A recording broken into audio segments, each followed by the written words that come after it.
Welcome to today's full day of eating video. I hope you're doing well.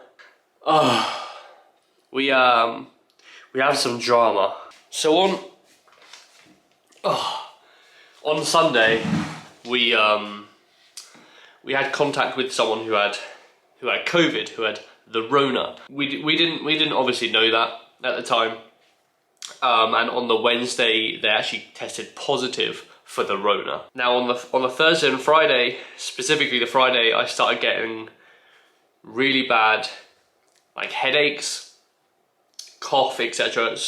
And today is Saturday, and it's still pretty bad. I think it's getting to I think it peaked on Friday, and I think I'm on the way down, but we'll see. But I thought I would just pick up the camera. I thought I would do an easy video in the form of a full day of eating video, but also give you some value if you're considering training whilst ill. Because there's different, and this wouldn't be in a gym because obviously I can't go out. I am now self-isolating for like 10 days. If I get tested positive, which we had our test yesterday, which was disgusting. But if I test positive, I believe that it's another 10 days. So yeah, we're back to home training. But again, there's different types of illnesses, and we'll go through the types of illnesses and whether we should train or not. But yeah, time for meal uno. Meal uno, which is what, Natalie, in French? Juan is going to be 1 scoop of protein and 150 milliliters of milk. Now what I'm going to do is, because this illness kind of comes in little waves, so I don't have energy, then I have energy, don't have energy. Right now I have energy, so I'm just going to train. Very simple, no logic. I mean, there is logic, but anyway, we're going to go train. I feel like this is going to be an awful vlog. Probably, Jack, because you're ill. Oh well, transparent and shiz.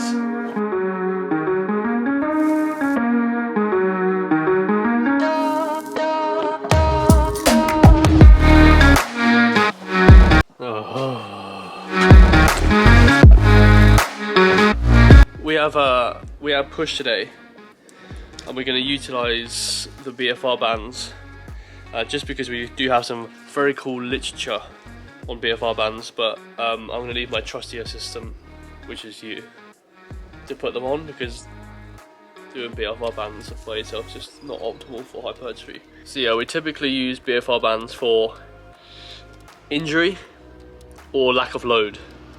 Today is lack of load. I suppose being ill is injured as well, but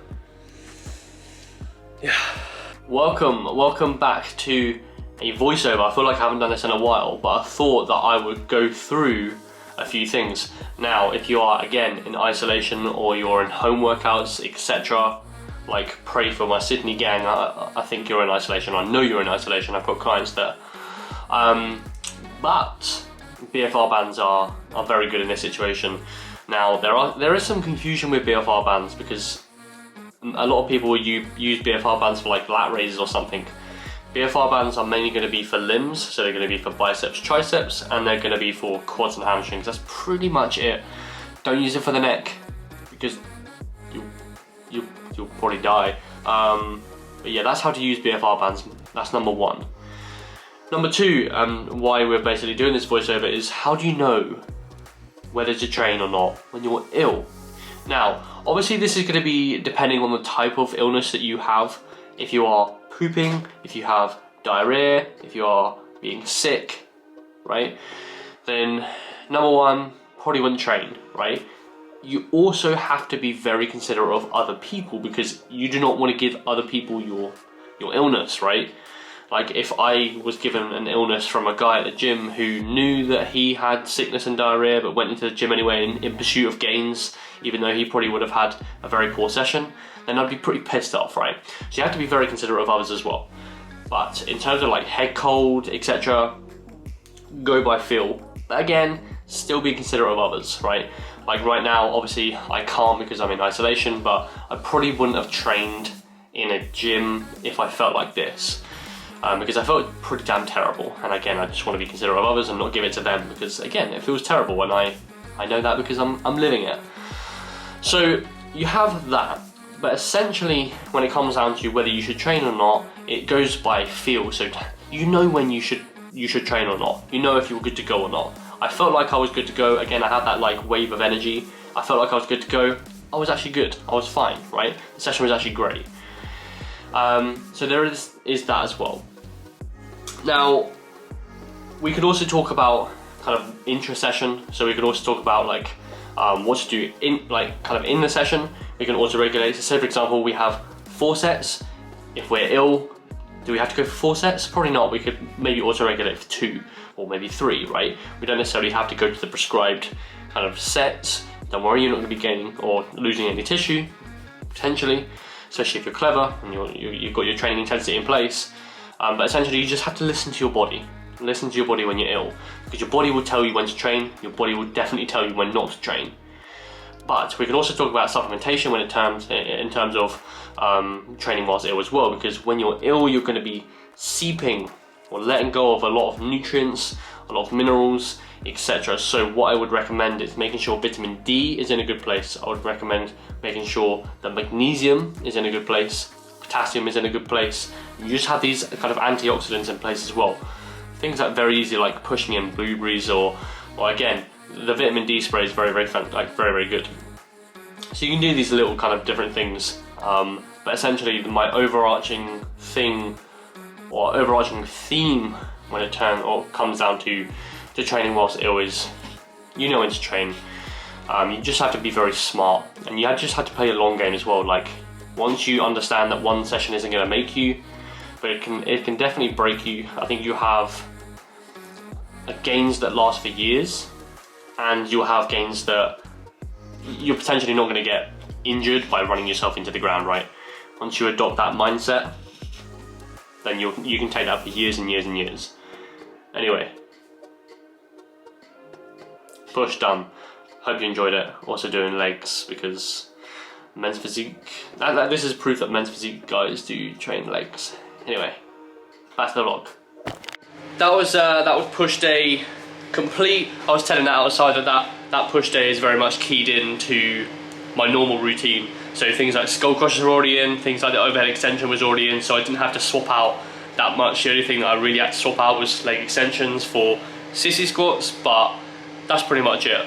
But it's also a very good anecdote, as it were, that I didn't feel that great beforehand, before the workout, and now I feel pretty good. So again, just to reiterate, go off feel when it comes to illness. Again, it always depends on the type of illness. Like again, if you are like pooping, right? If you are shitting for an IV needle, why are you laughing? If you are pooping or shitting for an IV needle or vomiting, then obviously don't train. But essentially, you know if you're good to go with training, which I was. So yeah, good. But now I need to eat because I'm starving.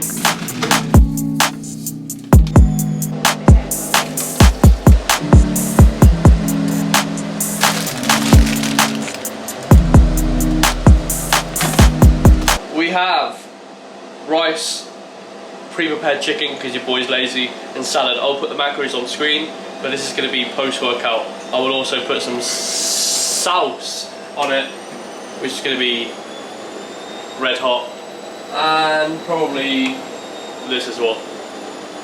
Sick. We just completed our Facebook Q&A for clients only. So if you're a client, you would have seen it. If you're not, then you haven't seen it. But if you want to see it, then you know what to do. See that plug?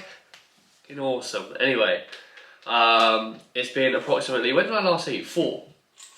It's been 2.5 hours since we last have eaten, and now we're in the decision-making process of ordering a takeaway. Now in prep, and this is kind of what I love to do, is just be a little bit more flexible when it comes down to dieting. And the reason why I can be a little bit more flexible is because we've got a long time to do it. So we can fit in these takeaways. I can fit it into my daily macros, but the more time you have in prep or a fat loss phase, again, the more flexible you can be, so you can do things like this quite regularly. Natalie, how many times have we had a takeaway whilst I've been in prep? Probably at least minimum twice a month, if not every Minimum twice a month, if not nearly every week. nearly every week. But it's not like the typical takeaway. We'll show you what we get. But I just want to show the people that you can get shredded whilst still enjoying your life, you know? You're about to be invested in the decision-making process of, do we go for a chicken sheesh or do we go for an Indian? So what do you think? Maybe a chicken sheesh. A chicken sheesh. So your chicken sheesh is just going to be chicken with pitta. You're not allowed it on prep, bro. It's not chicken, rice and broccoli. Oh, also update on the coronavirus test. I tested negative instead of that, which is interesting because I have no idea what this is. But in any case, that's good. So we've ordered, or I ordered the large chicken sheesh. I think I've already said about it, but I ordered the large chicken sheesh. Basically, what I'm going to do is weigh out the chicken, and then I'm just going to weigh out the pitta, and then basically input on MyFitnessPal. And what I'll do from that as well is just add in some fats and carbohydrates to MyFitnessPal, just to allow for any like oils or anything that I just don't know about. So basically, I overcompensate. So yeah, that's all I do. It's very easy, extremely easy. I also forgot one of the hardest things to do in isolation. What's the hardest thing to do in isolation, Natalie? Be with me. Be with you. Steps. So I need to hit around 10,000 steps, and obviously I've got like that to play with, so that has been fairly testing. But we hit a new low weigh in this morning, 73.5. So we'll get shredded simply by walking to the bottom of my garden like Wiggly Woo. We have les goods. Now we're just going to weigh it out, and then I'll put the macros on screen for this luxurious meal.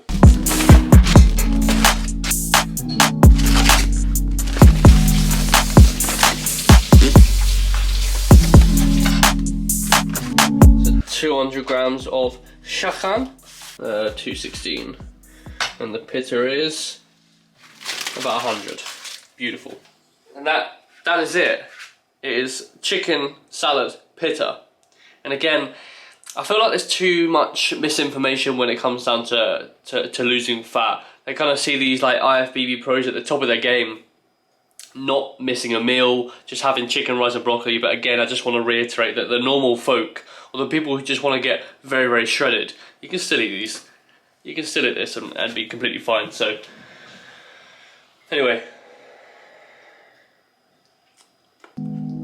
time to eat.